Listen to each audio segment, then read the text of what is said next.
اور وہ جو 13 ان کے ملازمین یا ان کے گارڈز تھے ان کے انہوں نے نام ان کی ولدیت تک ٹویٹ میں شیئر کر دی ہے کہ یہ لوگ ہیں جن کو اٹھایا گیا اور ان میں سے یہ ہیں جو واپس آ گئے، باقی ابھی تک واپس نہیں آئے۔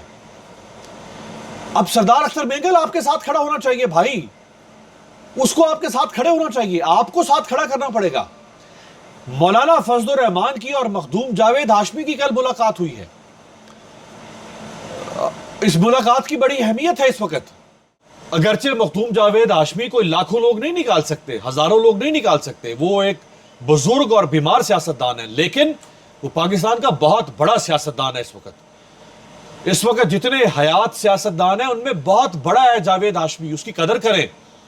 اگر مولانا فضل الرحمان اس کے پاس چل کے جا سکتا ہے تو آپ بھی چلے جائیں ان کے پاس، وہ ویسے ہی آپ کے ساتھ کھڑے ہوئے ہیں۔ وہ یہ نہیں کہہ رہے کہ آپ میرے پاس چل کر آئیں، اس وقت ان کو اپنے ساتھ کھڑے کرنے کی ضرورت ہے۔ وہ آپ کے کہے بنا عمران خان کے سب سے بڑے وکیل اس وقت بنے ہوئے ہیں، اس کے ساتھ ہونے والی زیادتی پر سب سے زیادہ آواز اٹھانے والوں میں مخدوم جاوید ہاشمی ہیں۔ وہ عمران خان کو ملنے کے لیے اڈیالہ جیل جا چکے ہیں، وہ عمران خان کی بہنوں کے پاس جا چکے ہیں، جب ان کو موقع مل رہا ہے وہ اس نظام کے خلاف آواز اٹھا رہے ہیں۔ ان کو ساتھ ملائیں، ان کو کھڑا کریں اپنے ساتھ۔ مولانا فضل الرحمان کو آپ خود رابطہ کریں، اور یقینی طور پہ کیا ہوگا اور آپ کرتے رہے ہیں۔ اگر مولانا آپ کے ساتھ آنا چاہیں اور ان کو لانا چاہیے اور ان کو لائیں، اگر وہ آپ کے کہنے سے نہ آ سکیں یا نہ آپ کا، کیونکہ تحریک انصاف اور مولانا کی ظاہری بات ہے کے پی کے کی ایک مقامی سیاست بھی ہے، اور مولانا کے لیے اس وقت اپنی مقامی سیاست بچانا بھی بہت ضروری ہے، بجائے کہ وہ عمران خان اور آئین کی بات کریں۔ ان کے لیے اپنی سیاست بچانا، اپنے بچوں کی سیاست، اپنے بھائیوں کی سیاست جو ان کی خاندانی سیاست ہے، جو ساری ختم کر دی پی ٹی آئی نے، یعنی پی ٹی آئی کے زور نے ختم کر دی۔ لیکن مولانا کو ساتھ بٹھائیں۔ اگر آپ نہیں کر سکتے تو وہ آپ کے مشترکہ دوست جیسے سردار اختر مینگل ہیں، محمود خان اچکزئی ہیں، ان کو کہیں یہ مولانا صاحب سے ملیں، ان کے ذریعے سے مولانا کو اپروچ کریں۔ وکلا تحریک جو علی احمد کرد صاحب نے جس کا اعلان کیا تھا، جو بلوچستان کے مسنگ پرسن ہیں، جو بلوچستان کے متاثرین ہیں، ان کو اپنے ساتھ ملائیں۔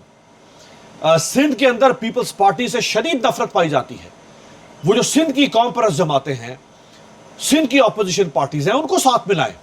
ان میں سے اگرچہ کچھ جماعتیں اور کچھ سیاستدان اسٹیبلشمنٹ کے ٹاؤٹ ہیں، ان کے کہنے پر چلتے ہیں، لیکن کوشش کریں ان کو ساتھ ملائیں۔ پی ٹی ایم آپ کے پاس کے پی کے اندر ایک سیاسی جماعت تو نہیں کہہ سکتے آپ اس طرح سے، وہ ایک پریشر گروپ ہے۔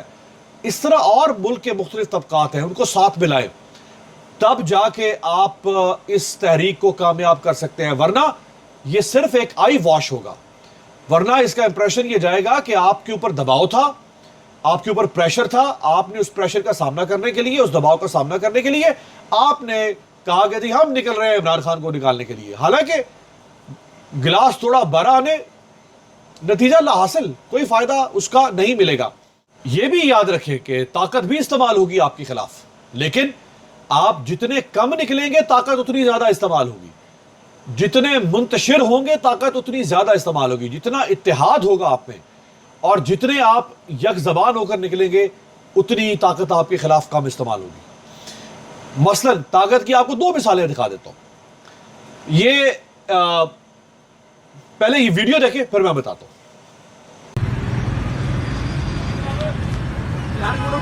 کھولو بوا جی، میری جیکٹ نہ آئی تو میں کیا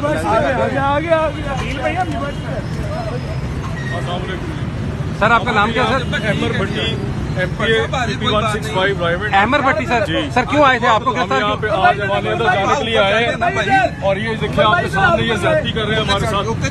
ایک منٹ یار، ریلیکس کرو، ریلیکس کرو، میں کوئی مزاحمت کر رہا ہوں یا میں کوئی قانون توڑا ہے؟ میں نے ریلیکس کرو، تسی ریلیکس کرو، ایک منٹ پلیز ریلیکس کرو۔ یہ ان سے پوچھ گیا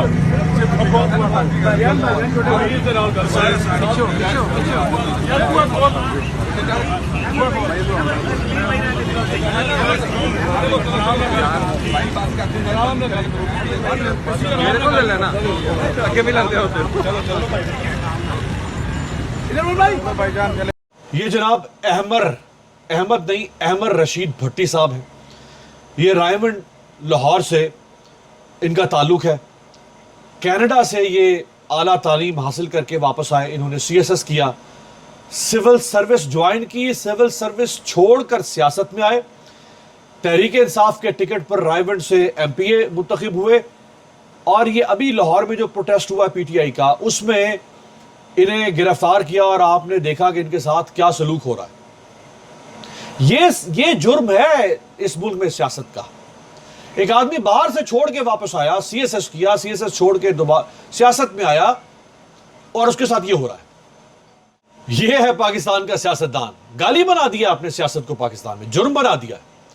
یہ وہ سیاستدان ہے جو رکن اسمبلی ہے, جس نے آپ کے اور میرے حق کے لیے قانون بنانا تھا, حفاظت کرنی تھی ہماری. ہمیں کچھ ہو ہم ان کی طرف دیکھیں. آج وہ ہماری طرف دیکھ رہے ہیں کہ یار آؤ بچاؤ ہمیں.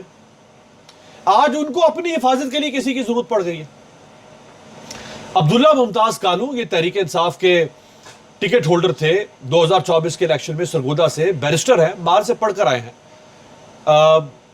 ایک سیاسی خاندان سے ہیں. ان کے یہ 5 اگست کو جو تحریک انصاف نے احتجاج کیا ہے, ان کے گھر اور سیکریٹریٹ پر پولیس نے دھاوا بولا ہے, توڑ پھوڑ کی ہے, خوف و ہراس.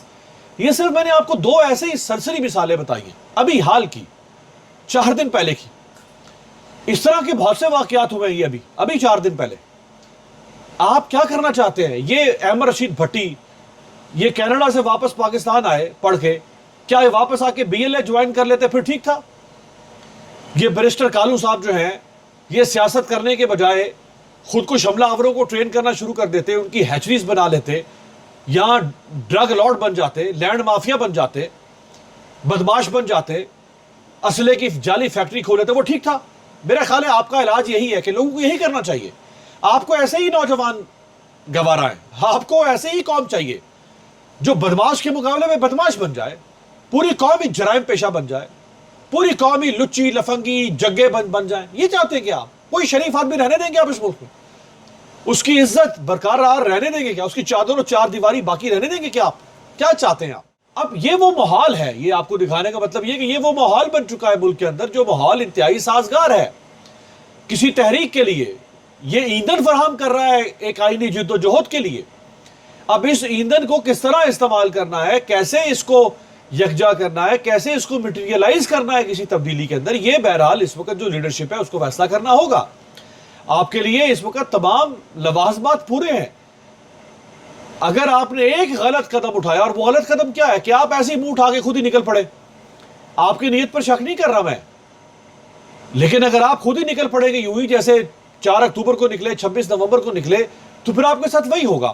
خود سہیل آفریدی صاحب نے کل صحافیوں سے ملاقات میں یہ بتایا کہ مجھے دھمکی دی گئی ہے کہ اگر تم نے لانگ مارچ نکالنے کی کوشش کی تو تمہیں 5 دن میں فارغ کروا دیں گے ہم. یعنی کوئی حیثیت نہیں ہے ایک صوبے کے چیف منسٹر کی. اس کی حیثیت سے کہاں تک ہے؟ جہاں تک وہ ریاست کے سامنے جھک کے نہ بیٹھا رہے, جہاں تک وہ ان کا تابع فرمان ہے, فرما بردار ہے, برخودار ہے, پھر ٹھیک ہے. جیسے ہی اس نے کہا کہ یہ میرا حق ہے ایتھے رکھ, ہم تمہیں فارغ کروا دیں گے. یہ what nonsense ہے. عمران خان تو ایک علامت بن چکی ہوئی ہے مظلومیت کی, تباہی اور بربادی کی, انقلاب کی, مزاحمت کی. ورنہ جو کچھ عمران خان کے ساتھ کیا ہو رہا ہے, عدالتیں تباہ ہو گئی, عمران خان کا نقصان ہے؟ نہیں, آپ کا, میرا, ہماری نسلوں کا نقصان ہے. پارلیمنٹ ٹاؤٹ ہو چکی ہے, آپ کا اور ہمارا نقصان ہے, عمران خان کا نقصان نہیں ہے. وہ جیل میں پڑا ہوا ہے, اس کو تو اس کا نقصان کیا ہے؟ اس کی زندگی خراب کر رہے ہیں, اس کا سکون غارت کر دیا ہے, اس کو قید کر دیا. اس کے ساتھ تو یہ برا ہو رہا ہے نا. جو باقی سب کچھ ہو رہا ہے وہ تو آپ کے میرے ساتھ ہو رہا ہے, ہماری نسلوں کے ساتھ ہو رہا ہے, اس ملک کے ساتھ ہو رہا ہے. یہ معاملہ عمران خان سے اوپر جا چکا ہوا ہے بھائی. اس میں پوری قوم کو ایک یکسو ہونا ہے. جو دماغ سے تعاون کر سکتا ہے وہ دماغ استعمال کرے, جو مالی مدد کر سکتا ہے وہ مالی مدد کرے, جو زبان سے بول سکتا ہے وہ زبان سے آئے, جو قدم بڑھا سکتا ہے وہ قدم بڑھائے. تحریک انصاف کو لیڈ کرنا ہے, وہ سب سے بڑی عوامی ترجمان ہے اس وقت, عوامی حمایت حاصل رکھتی ہے. عمران خان کی جماعت ہے, اور اس کے ساتھ پھر اور بہت سارے لوگ ہوں گے.